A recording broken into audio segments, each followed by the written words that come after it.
نماسته. سلام به همه. امیدوارم که حالتون خیلی خوب باشه. خوش اومدین به تمرین امروز با من فائزه هستم و توی تمرین امروز میخوایم روی باز کردن لگنمون کار بکنیم. اگه آماده این بریم که شروع بکنیم.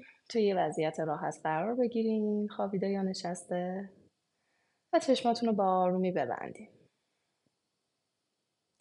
برای چند لحظه توجهتون رو ببرین روی افکار و دغدغه‌هایی که توی این لحظه داره توی سرتون میچرخه، توی ذهنتون عبور میکنن افکار و دغدغه‌ها. بهشون آگاه بشین، به رفت و آمدشون آگاه بشین و اگر امکانش رو دارین، اگر برای تمرین امروز به این فکر و دغدغه‌ها نیازی ندارین، اجازه بدین که رها بشن. و اگر احساس میکنید این امکان براتون وجود نداره، حضورش رو کنار خودتونه بپذیرین، بدون برچسب زدن. فقط اجازه بدین که کنارتون باشن.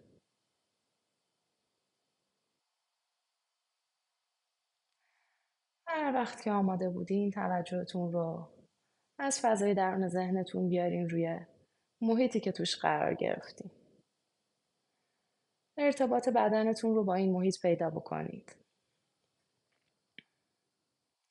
آگاه بشین به فضایی که اشغال کردین، به ارتباطی که بدنتون با زمین داره، به حمایتی که زمین داره از بدنتون میکنه، به صداهایی که دارین توی محیط گوش میدین، به دمایی که احساس میکنید، به بوهایی که استشمام میکنید. و برای چند تا دم و بازدم آگاهیتون رو ببرین روی حس لامستون. آگاه بشین از اینکه بدنتون داره به چه شکلی زمین رو تاچ میکنه، به چه شکلی پارچه های لباستون رو تاچ میکنه، بخش های مختلف بدنتون چه ارتباطی با هم دیگه دارن و چجوری حس لامستون رو دارن درگیر میکنن. جریان هوا رو حس کنید کنار بدنتون، کنار پوست بدنتون.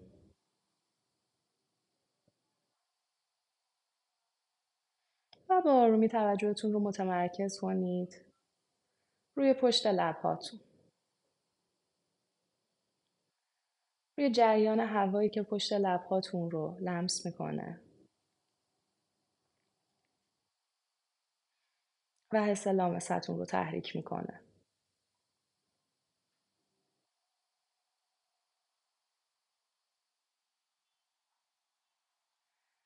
و به آرومی همراه با یک دم از بینی توجه رو ببرین توی بدنتون. دنبال کنید مسیر دمتون رو از سوراخ‌های بینی تا حفره‌های بینی، تا گلو، تا قفسه سینه و شکم. و دنبال کنید مسیر بازدمتون رو از شکم تا قفسه سینه، تا گلو، حفره‌های بینی، سوراخ‌های بینی. و به اثر دم و بازدمتون روی پشت لب‌هاتون آگاه بشید. و برای چند دم و بازدم به این شکل ادامه بدید. اجازه بدین با هر دم توجهتون بیشتر و بیشتر توی بدنتون ساکن بشه. و با هر بازدم تنش هایی که توی بخش های مختلف بدنتون ذخیره شده و دیگه بهش نیازی ندارید رها بشه. شونتون رها بشه، عضلات صورتتون رها و ریلکس بشه.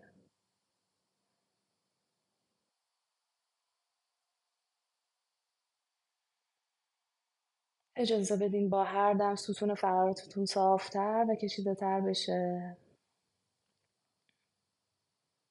و با هر بازدم تنش های اضافی رو رها بکنید.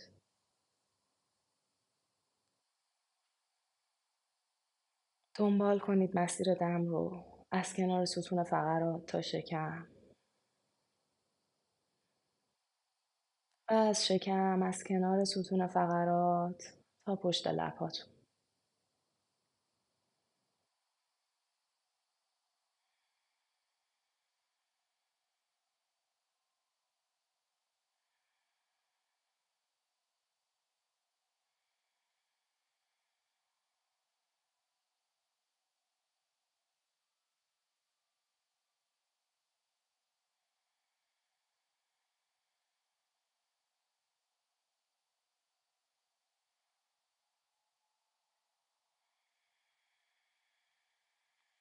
این بار که بازدم انجام دادین بازدمتون رو به صورت کامل انجام بدین و دم بعدی رو عمیق‌تر و عمیق‌تر توی چند تا مرحله بگیرید. یه کوچولو بیشتر دم بگیرید. بازم بیشتر، بیشتر، بیشتر و در نهایت از دهانتون بازدم رو شبیه آه کشیدن رها بکنید.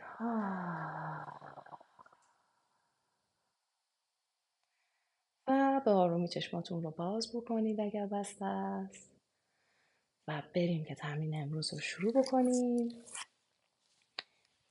بریم توی وضعیت ایستاده قرار بگیریم. پاهامون 1.5 تا 2 برابر عرض لگن. پاهام موازی با زمین. دم دستا رو باز میکنم. بازدم به سمت جلو خم میشم. دم، بازدم، دم، برمیگردم بالا، بازدم، ستون فقراتم صاف، قفسه سینه باز، سر و گردن در راستای ستون فقرات و اجازه میدم نگاهم حرکت بکنه با حرکت بدنم و روی چیزی ثابت نمونه. دم، برمیگردم به سمت بالا و بازدم، کف پاهامو دارم فشار میدم به سمت زمین، به خصوص لبه خارجی رو. بازدم، دم، برمیگردم بالا، بازدم، دم، بازدم. یه کوچولو رها میکنم بدنم رو به سمت زمین، تاج سرم رو به سمت زمین رها میکنم و برای چند تا دم و بازدم توی این وضعیت میمونم.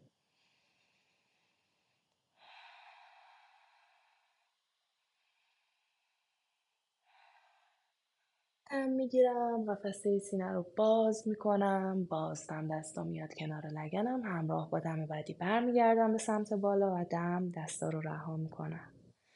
دم میگیرم، دستا رو میکشم کنار گوش هام، شونه ها کنار گوش ها و بازدم بدنم رو رها میکنم یک باره به سمت زمین.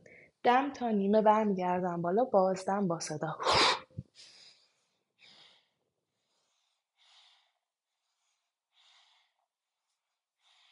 شونه هاتون رو پرت کنید به سمت بالا.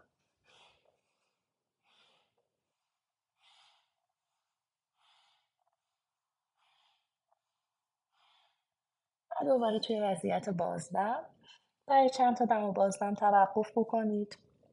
دوست دارین کف دستاتون رو بذارین روی هم دیگه کنار لگنتون میتونه باشه یا آرنجاتون رو بگیرید. عضلاتی که داره یواش یواش اکتیو میشه آگاه بشین و توجهتون رو توی بدنتون نگه دارین. هم قفسه سینه رو باز بکنید، نگاه به سمت روبرو، بازدم دستا کنار لگن، دم بعدی برمیگردیم به سمت بالا و بازدم دستامو رها میکنم، به کنار لگنم نگه میدارم، اینجوری بهتره. قفسه سینه باز و شروع میکنم به کار کردن روی مچ پاهام. دم، لبه خارجی پاهامو میارم روی زمین تا جایی که میتونم. بازدم لبه داخلی. دم، لبه خارجی، بازدم لبه داخلی 2، دم، بازدم 3، دم، بازدم 4، دم، بازدم 5، دم و بازدم. کف پاهامو میذارم روی زمین. میخوام برم روی وضعیت یعنی تیلت داخلی و خارجی لگن، حالت گاو گربه از لگن. دم و لگنم رو باز میکنم به سمت عقب، بازدم، لگنم رو هل میدم به سمت جلو. دم، بازدم 2، دم، بازدم 3، دم، بازدم 4، دم، بازدم 5. حالا میخوام این 2 تا حرکت رو با هم دیگه ترکیب بکنم. لبه خارجی پا، لگن به سمت بیرون، دم، بازدم، دم، بازدم. یکم مغزتون رو به چالش بکشید. دم، بازدم، دم، بازدم، دم، بازدم، دم، بازدم.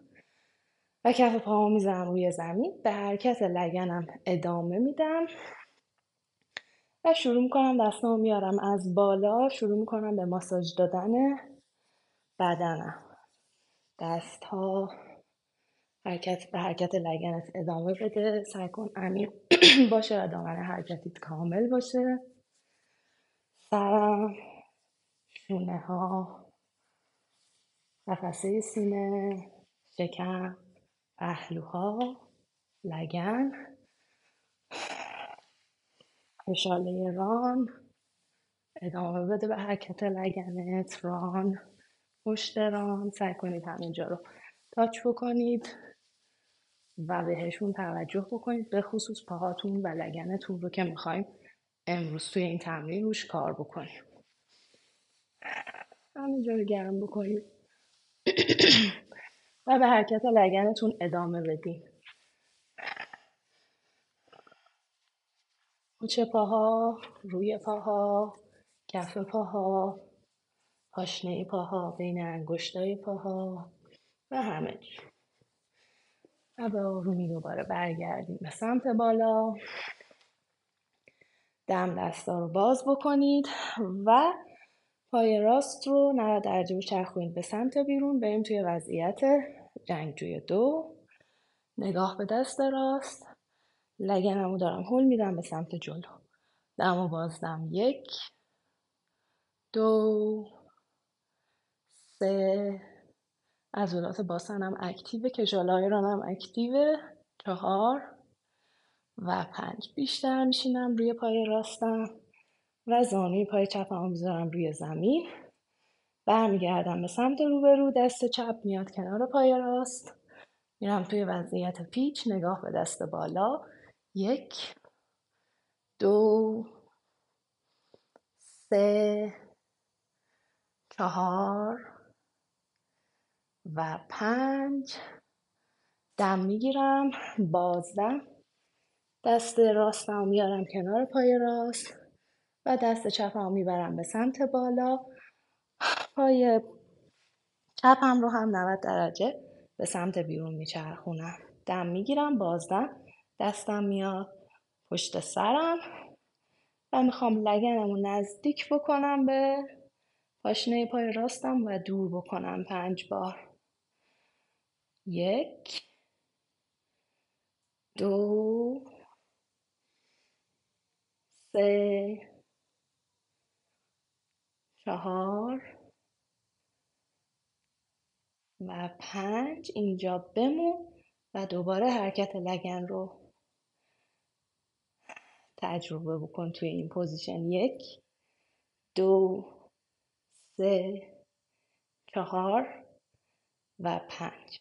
بریم به سمت پایین. لگنمو جلو نگه داشتم. بمون. 1 2 3 4 و 5. برمیگردم به سمت بالا. دم میگیرم، بازدم. دستام میذارم روی زمین. سینه پای چپم میذارم روی زمین. میام توی حالت گادس پوز یا وضعیت الهه. 3 تا ضربه به سمت پایین میزنم. آروم میام بالا 5 بار. پنجه پاهم یه کوچولو به سمت بیرونه. پاهم 1.5 تا 2 برابر عرض لگنم فاصله داره. 1 2 3 1 1 2 3 2 1 2 3 3 1 2 3 4 1 2 3 5 و پایین بمونیم. 1 2 3 4 و 5. خم میشم روی یکی از زانوها و از نزدیکترین نقطه به زمین لگنم رو حرکت میدم. میتونم از دستام کمک بگیرم. هر طرف رو 5 بار. 3. لبه خارجی پایی که داره صاف میشه رو به زمین فشار بده. 4 5 و اجازه بده زانوش صاف بشه. 6 7 8 9 و 10 و به آرومی کف پاهاتو فشار بده، برگرد بیا بالا. پای چپ برمیگرده به سمت داخل، پای راستم زیر پام حرکت میکنه، پای راستم دوباره میره توی وضعیت جنگجو. برای یه دم بازدم دستامو میذارم روی زمین، میرم توی وضعیت پلانک یا زانوهامم روی زمینه، چاتورانگا یا 8 نقطه، سگ سر بالا یا کبرا و سگ سر پایین. بمون اینجا برای چند تا دم بازدم. 1 2 اگه دوست داری زانوهاتو تک تک خم و صاف کن. 3 گوش بین دستا بمونه، دستا رو به زمین فشار بده. 4 و 5 و به آرومی زانوها رو بذار روی زمین و از پای راست شروع میکنم. پای راستم میبرم به سمت عقب، دم میگیرم، لگنم رو باز میکنم. لگنم اول تو خط هم دیگه است. لگنم رو باز میکنم، یه نیم دایره ترسیم میکنم تا جایی که میتونم پاهو میارم جلو کنار دست راستم و برمیگردونم به سمت عقب. دوباره 2 نیمه لگنم توی خط. شکمم گرفتم، گودی کمرم تا قد ممکن پر کردم. 2 برمیگردم عقب، 2 نیمه لگن توی خط، لگن باز میشه. 3 4 و 5. پامو نگه میدارم کنار دستم، با دستام قدم میزنم به سمت چپ و میام توی وضعیت قورباغه تک پا. سینه پای عقبم روی زمینه، کل کف پای راستم روی زمینه، لبه خارجیشو دارم فشار میدم به سمت زمین، یا کف دستم روی زمین یا اگر میتونم ساعدمو میذارم روی زمین و میخوام 5 بار انگار که کشاله های رانم رو منقبض میکنم، طولشون رو کوچیک میکنم، پامو میخوام به زانو نزدیک کنم. حواسم باشه لگنم در راستای زانو، در راستای پاشنه پا، همه توی خطن. از بالا کسی ببینه یا از کنار، همه توی خط. پس میخوام کشاله های رانم رو منقبض کنم، طولشون رو کوچیک بکنم و باز بکنم، رها بکنم، یعنی عضلاتم رو طولش رو بزرگ بکنم. یه بار دیگه. 2 3 4 و 5. توی حالت انقباض نگه دار. عضلات کشاله رانت منقبض، عضلات باسن منقبض. 1 2 3 4 و 5 و رها بکن تا جایی که میتونی. 1 لبه خارجی پاتم داری به زمین فشار میدی. 2 3 4 و 5. سینه پای عقبت روی زمینه. اگه اوکی، آروم بیا روی دستا و سعی کن وزن رو از روی دستا برداری. بیشتر وزن روی پاهات باشه. دوباره کشاله های ران و عضلات باسن منقبض یا حتی دستات رو جدا بکن. 1 2 3 4 و 5. دوباره دستا رو بذار روی زمین. یه بار دیگه عضلات رو رها کن. ببین که آیا میتونی کشش بیشتری به عضلات حالا بدی یا نه. 1 2 3 4 و 5 و به آرومی زانوی پای راست رو خم میکنم. میام توی وضعیت قورباغه. دوباره یه حواسم هست لگنم توی راستای زانوهامه و پاشنه پام توی راستای زانوهام. همه زاویه ها 90 درجه است. چرا متن انداختم نمیدونم. خب میرم توی وضعیت قورباغه. اگر نیاز به استراحت داریم حتما استراحت کنید بینش. توی وضعیت قورباغه دوباره یا دستام روی زمینه یا ساعدم رو زمینه. میخوام انقباض عضلات کشاله رانم رو حس بکنم. طولشون رو انگار دارم کوچیک میکنم. زانوها رو به سمت هم نزدیک میکنم و رها میکنم. 1 2 3 انقباض رو حس کن. 4 و 5 توی حالت انقباض بمونیم. 1 2 3 4 و 5 و رها. 1 2 3 4 و 5 و بیا روی دستات. اگر اوکی وزن رو، یعنی دستاتو سبک کن، وزن رو بیار روی کل پاهات با منقبض کردن عضلات باسن و کشاله ران و فشار دادن زانوها به زمین. سینه پات هم میتونه روی زمین باشه، فشار بدی.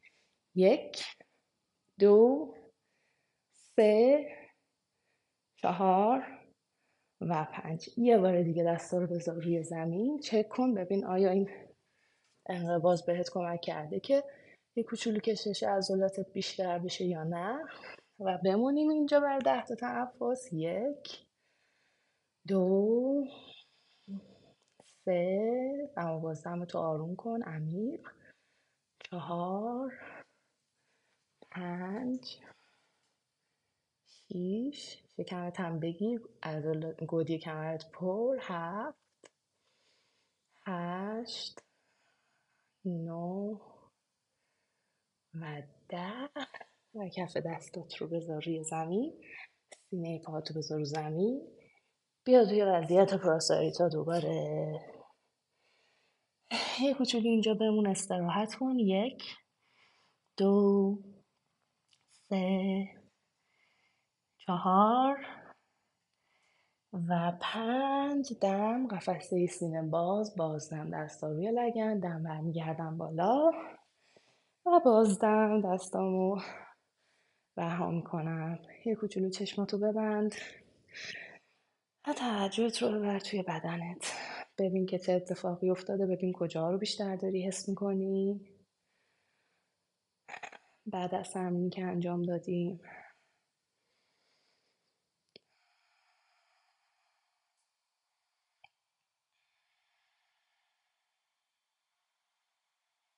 ضربان قلب تو حس کن، ریتم دم و بازدمهات رو ببین تو این لحظه به چه شکله.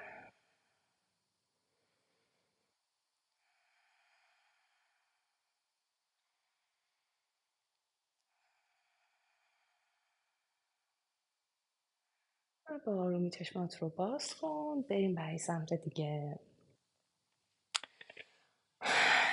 یه بار دیگه میخوام برم روی مچ پام کار کنم و لگنم. دم لگنم از پشت باز میشه، مچ پام از روی لبه خارجی و بازدم. دم بازدم. 2 دم بازدم. 3 دم بازدم. 4 دم بازدم. 5 و دم. کف پا میزنم روی زمین، لگنم توی حالت خنثی ولی بیشتر به سمت جلو متمایل. دم دستامو باز میکنم، پای چپم 90 درجه میچرخه، میرم تو وضعیت جنگجوی 2. عضلات کشاله رانم اکتیو، عضلات باسنم اکتیو و دارم به سمت جلو هلش میدم. نگاه میکنم به دست چپ. 1 2 3 4 و 5. بیشتر میشینم رو پای چپم، زانوی پای راست رو میذارم روی زمین، برمیگردم به سمت چپ و کف دست راست میاد پیش پای چپ. میرم تو وضعیت پیچ. 1 2 3 4 و 5. دم میگیرم، بازدم. دست چپم بیاد کنار پای چپم و پای راستم 90 درجه بچرخه به سمت پشت. دم دست راستم رو ببرم به سمت بالا و بازدم. دستم بیاد پشت سرم. حالا میخوام لگنم رو به پاشنه پای چپم نزدیک کنم و برگردونم بالا کامل. دم لگنم هم دارم به سمت جلو هل میدم، برمیگردم کامل به سمت بالا. دم برمیگردم به سمت بالا. 3 4 و 5.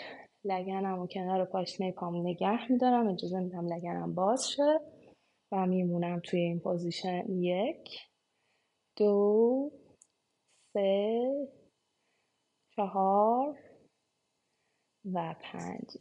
دست راستم رو باز میکنم، بازم دست راستم بیاد رو زمین، سینه پای عقبم رو به زمین فشار میدم، میام توی وضعیت گادس پوز.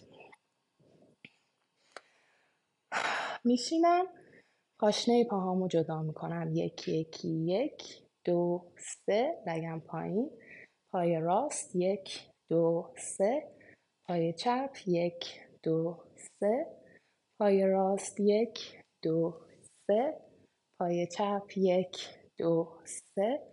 پای راست 1 2 3.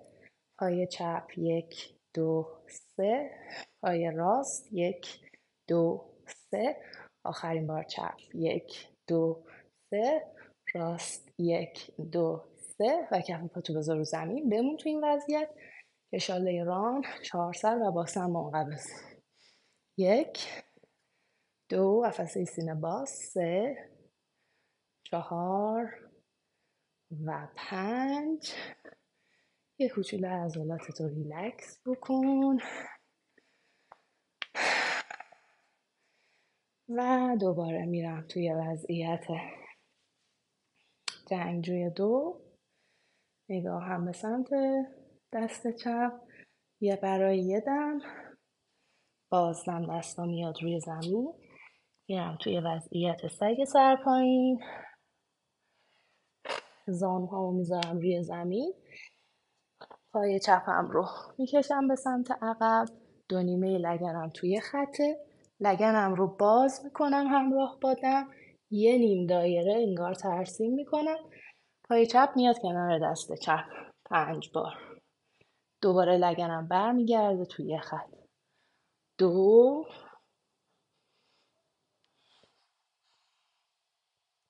3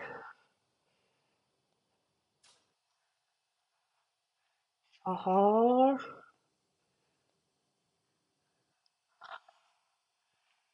و 5. پامو کنار دستم نگه میدارم. برمیگردم به سمت طول متن و پای راستم رو 45 درجه میچرخونم به سمت عقب. میام توی وضعیت قورباغه تک‌پا. لبه خارجی پامو، پای چپمو دارم به زمین فشار میدم. کف دست آرنج روی زمین.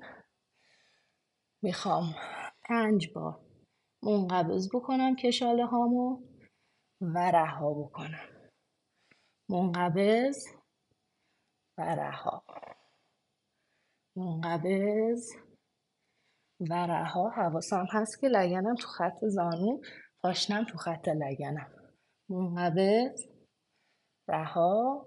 بار آخر انقباض رو نگه میدارم. 1 2 3 4 و 5 و رها میکنم انقباض رو. 1 2 3 4 و 5. میام روی کف دستم.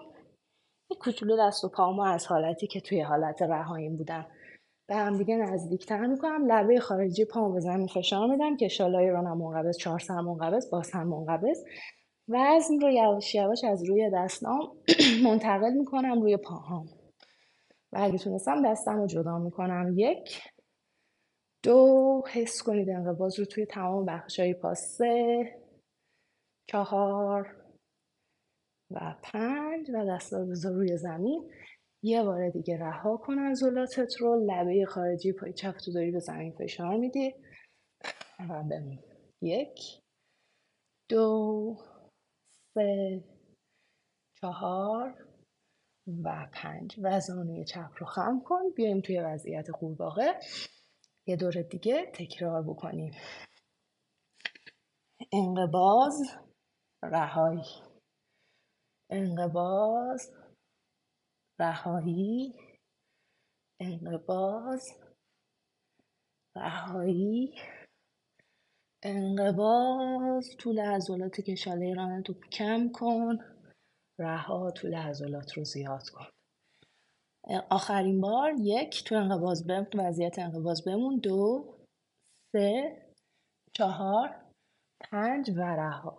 1 10 تا تنفس میمون. 5 تا تنفس. 2 3 4 و 5 و 1 کوچولو زانوها تو به هم نزدیکتر کن. وزن رو یواش یواش منتقل بکن روی پاهات با حفظ تمام انقباض ها توی پا. اگه این انقباض ها نباشه وزن رو بندازی روش، خب رها میشه دیگه و آسیب میبینی. 1 2 3 4 و 5. دستاتو بذار روی زمین و یه بار دیگه رها کن عضلاتت رو. هر انقباضی رو رها بکن و 10 تا تنفس میمونی. 1 بازدم عمیق آروم. 2 با دم و بازدم عمیق و آروم و ریلکس به سیستم عصبیت این پیام رو بده که همه چیز تحت کنترله، قرار نیست هیچ آسیبی ببینیم.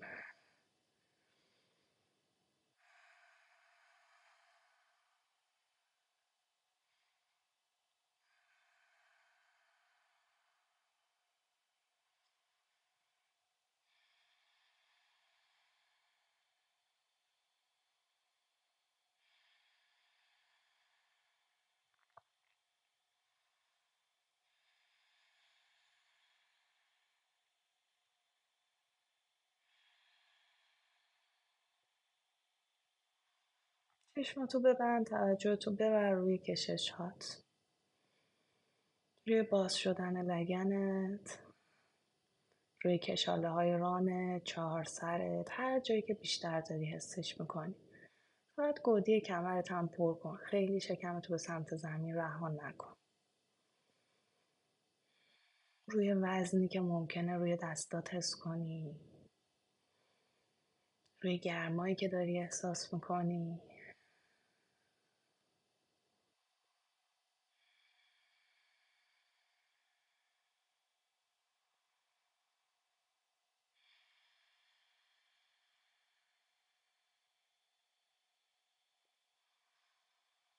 اگر که تواناییش رو داری میتونی بیشتر توی این پوزیشن بمونی و بیشتر انقباض ها رو رها کنی. اجازه بدی که عضلاتت رها بشن، طولشون بیشتر بشه، ریلکس بشن.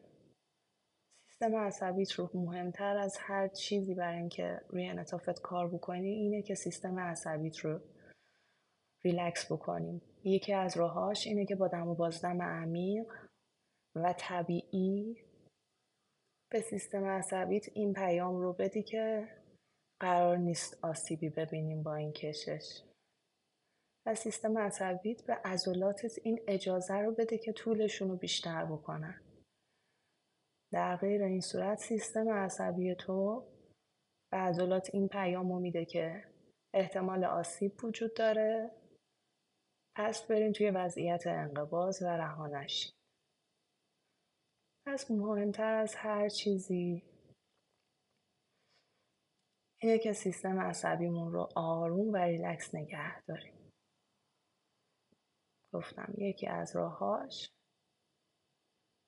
تنفسه، یکی از راهاش میتونه ماساژ دادن باشه.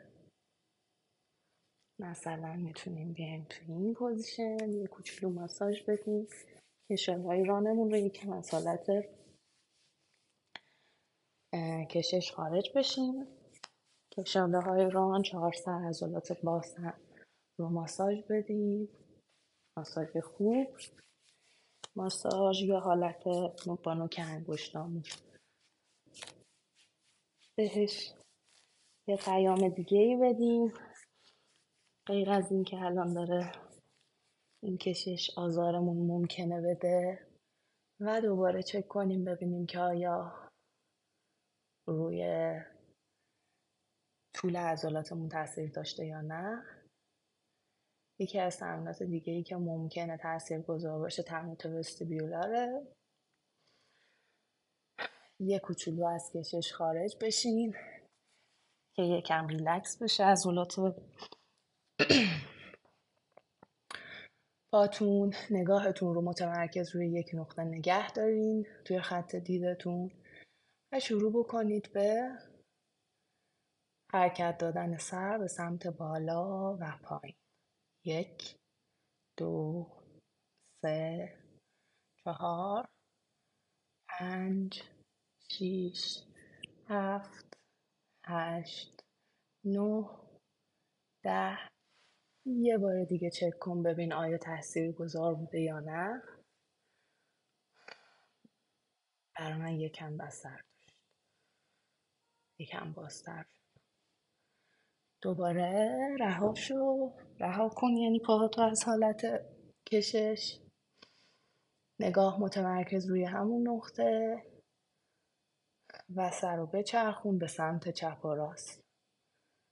1 2 3 4 5 6 7 8 9 و 10. یه بار دیگه رها کن ببین اثرگذار بوده یا نه. و اگر یکی از این تمرینا برات اثر داشت، اثرش رو تجربه کردی الان، حتی یه کوچولو، سعی کن اونو بیشتر قرار بدی توی تمرینی که خودت انجام میدی، چون ممکنه که سیستم عصبیت رو بتونی از این طریق هک بکنی. به این تمرینا میگن برین هک. پس مغز تو به این داره واکنش نشون میده و از این طریق ممکنه که گول بخوره. پس اونو توی تمریناتت بیشتر قرار بده. و اگر هنوز توی این پوزیشن هستی، آروم خارج شو، بیا توی وضعیت پراساریتا. دم نگاه به سمت روبرو، بازدم از تا کنار لگن، دم به سمت بالا بیا. دوباره بریم توی وضعیت جنگجوی 2. روی پای چپ برای یه دم، بازدم دستا بیاد روی زمین. برم توی وضعیت پلانک، چاتورانگا، سعی سر بالا و سعی سر پایین. ببین چند تا دم و بازدم. 1 2 3 4 و 5 و زانوها رو بذار روی زمین توی یه وضعیت راحت نشسته یا خوابیده قرار بگیر.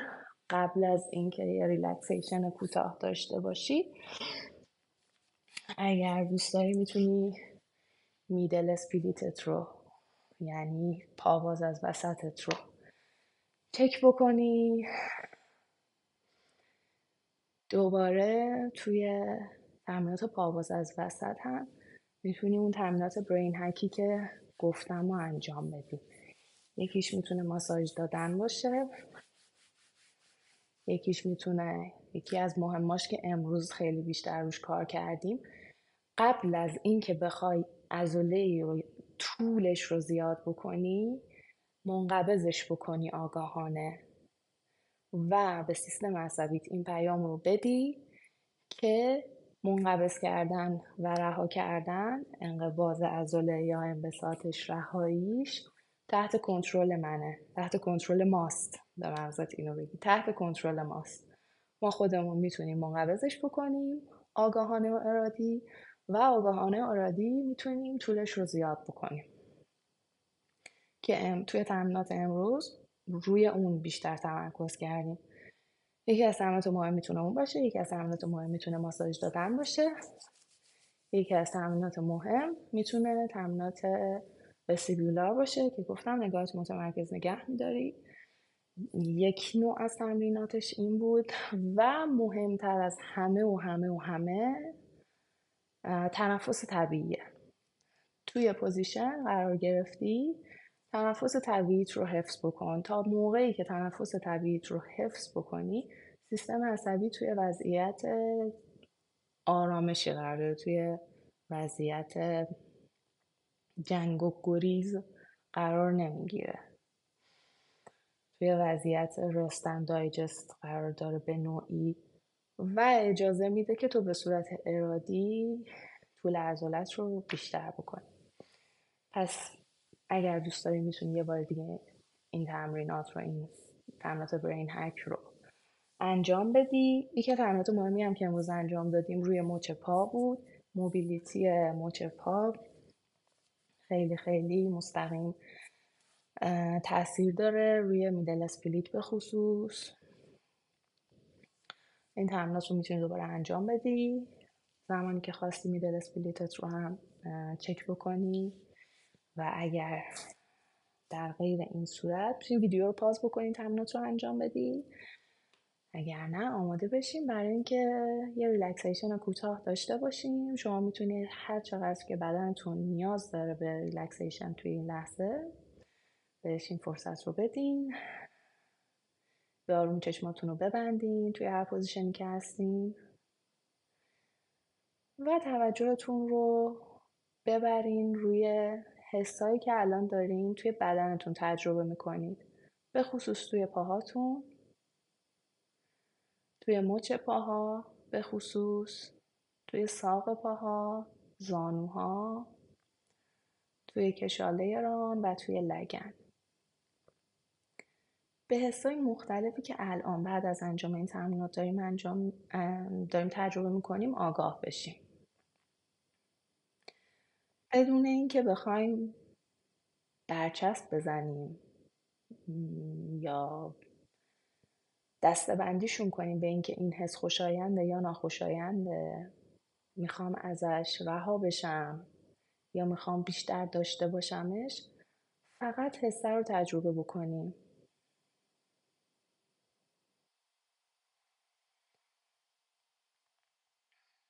برای چند لحظه فقط حس رو تجربه بکنیم. اجازه بدیم هر چیزی که هست، فارغ از اینکه بر اساس ملاحظات حالا روانی، چه میدونم تاریخی، عرفی، این حس خوشایند تلقی شده یا ناخوشایند، فقط بهش اجازه حضور میدیم.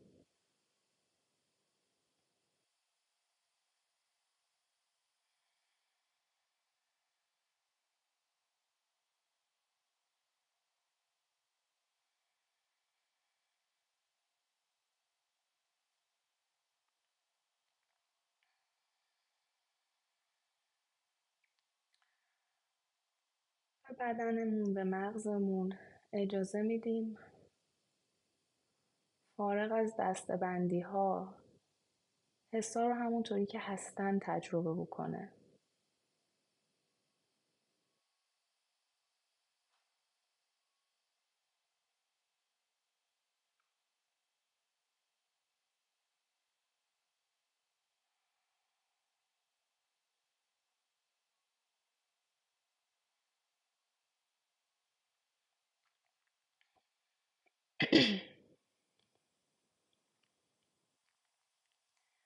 و به آرومی دم میگیریم،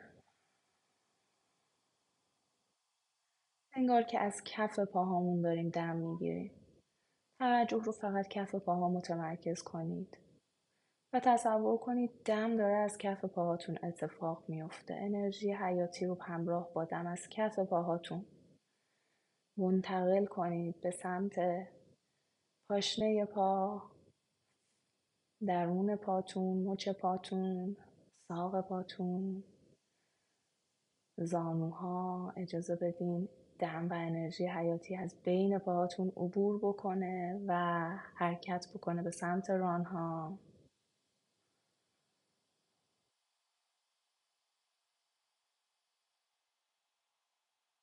همراه با بازدم دوباره همین مسیر رو برعکس طی بکنه و حالا میتونید تصمیم بگیرید که چه حسی رو نمیخوام، دیگه بهش نیازی ندارم و اجازه بدم با دمم این حس، با بازدمم این حس از پاهام خارج بشه.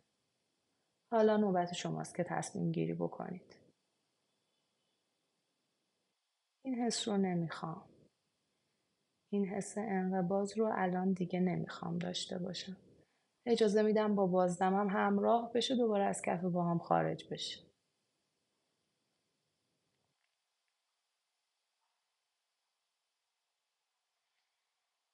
یه بار دیگه همراه با دم از کف پا انرژی حیاتی رو وارد پاهاتون بکنید. اجازه بدین در طول پاهاتون حرکت بکنه، تمام بخش‌های پا رو تاچ بکنه، بهشون انرژی بده تا به لگنتون برسه و همراه با بازدم هر حسی که دیگه بهش نیازی ندارید اجازه بدین همراه بشه با بازدمتون و از کف پاهاتون از بدنتون خارج بشه.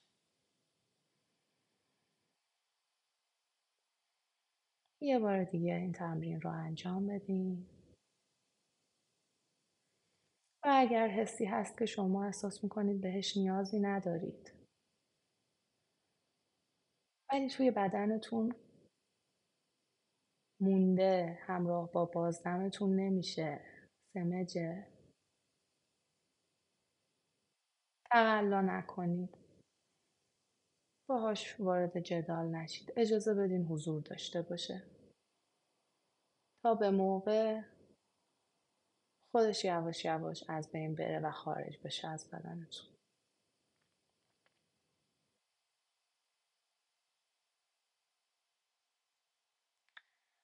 آرومی توجه رو ببرین روی ناحیه لگن.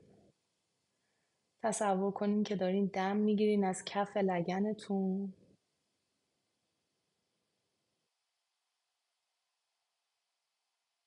همراه با دم انرژی حیاتی رو وارد میکنید توی ناحیه لگنتون. اجازه میدید انرژی حیاتی به سمت دو نیمه لگن، فضای داخل لگنتون حرکت بکنه و همراه با بازدم اگر حسی هست که بهش دیگه نیازی ندارین و توی لگنتونه اجازه میدین از کف لگن خارج بشه. آرومی توجه رو میبریم روی ناحیه شکممون، به حسایی که توی این لحظه داریم تجربه میکنیم توی فضای داخل شکممون، سطح روی شکممون و گودی کمرمون، توی ناحیه کورمون آگاه میشیم. برای چند لحظه بدون برچسب زدن، بدون دسته‌بندی کردن تصور میکنیم که دم داریم میگیریم از ناف، انرژی حیاتی رو وارد ناحیه مرکزی بدنمون میکنیم و همراه با بازدم حسایی که بهشون نیازی نداریم رو اجازه میدیم که از نافمون خارج بشن. میتونید حتی این تصویرسازی رو هم داشته باشین که اون حس داره از ناف خارج میشه. میتونین براش یه شکلی متصور بشین، یه رنگی، یه تراکمی، حتی یه دمایی. و توجه رو بیارین توی ناحیه قفسه سینه، به حسایی که دارین توی قفسه سینه‌تون الان تجربه میکنید آگاه بشین، بدون برچسب زدن، بدون قضاوت. و حالا تصور کنین دارین دم میگیرین از مرکز قلبتون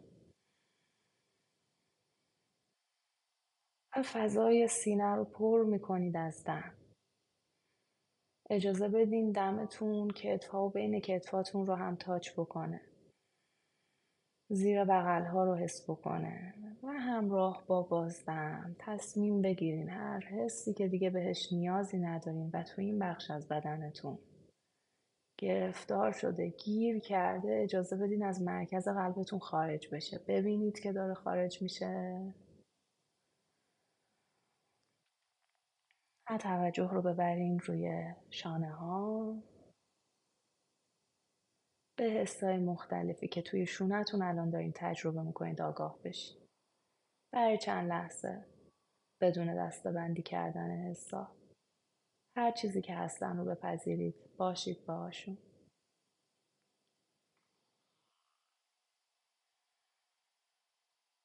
تصور کنید که دم دارید میگیرید از شونه هاتون،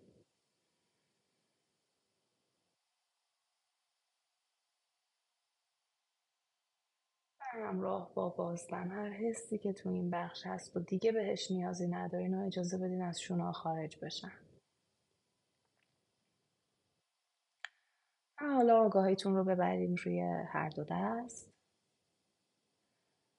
به حسایی که توی دستاتون دارین تجربه میکنید آگاه بشین.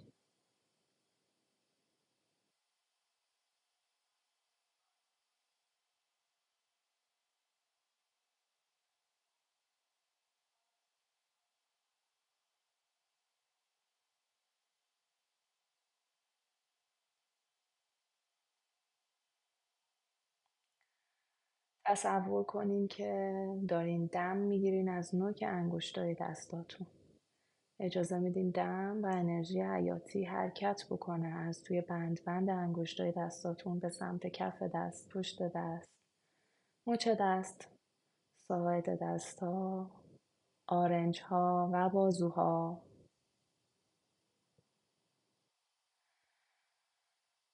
و همراه با بازدم هر حسی رو که دیگه بهش نیازی ندارین توی دستاتون اجازه بدین همراه بشه با بازدم و از نوک انگشتای دست خارج بشه. ببینید که داره خارج میشه.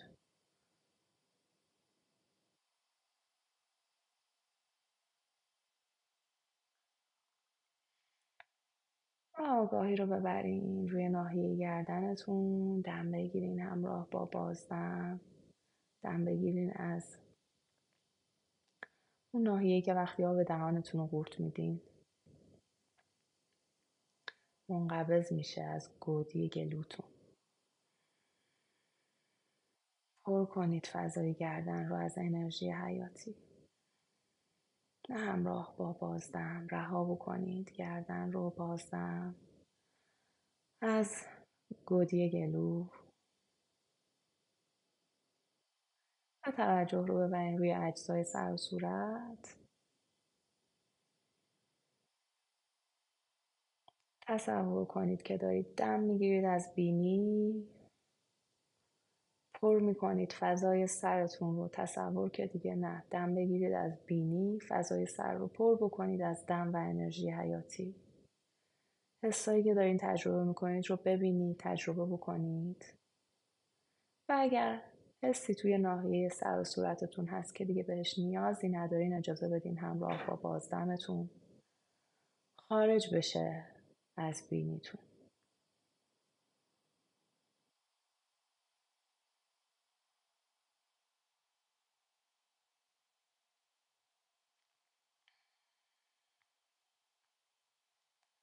این پروسه رو تا هر جایی که حس میکنید نیاز دارید، اگر حس میکنید نیاز دارید که یک بار دیگه تکرارش بکنید تا کاملا بتونید از حسایی که الان دیگه بهشون نیازی ندارید رها بشید. حتما تکرار بکنید. هیچ عجله‌ای نداشته باشین برای اینکه خارج بشین از این حالت سکونتون. و به یاد داشته باشین که همون اندازه که حرکت مهمه، همون اندازه که پویایی و اکتیو بودن مهمه. ساکن شدن، مشاهده کردن درون، آگاه شدن به احساسات درونی، تجربه کردنشون، حس کردنشون، پذیرفتنشون، رها کردنشون خیلی اهمیت داره. و همه اینا باعث میشه حرکت ما با سهولت بیشتری، با کنترل بیشتری اتفاق بیفته، با لذت بیشتری اتفاق بیفته، با رهایی بیشتری اتفاق بیفته. از هر چقدر که نیاز دارین تو این پوزیشن بمونید و هیچ عجله‌ای نداشته باشین برای اینکه از این پوزیشن خارج بشین. مرسی که با هم همراه بودین توی این تمرین. امیدوارم که براتون مفید بوده باشه و امیدوارم که به هدفی که برای این تمرین برای خودتون در نظر گرفتین رسیده باشین و یا با تمرین مجددش بهش نزدیکتر بشین. نماسته. خداحافظتون باشه. مراقب خودتون باشین.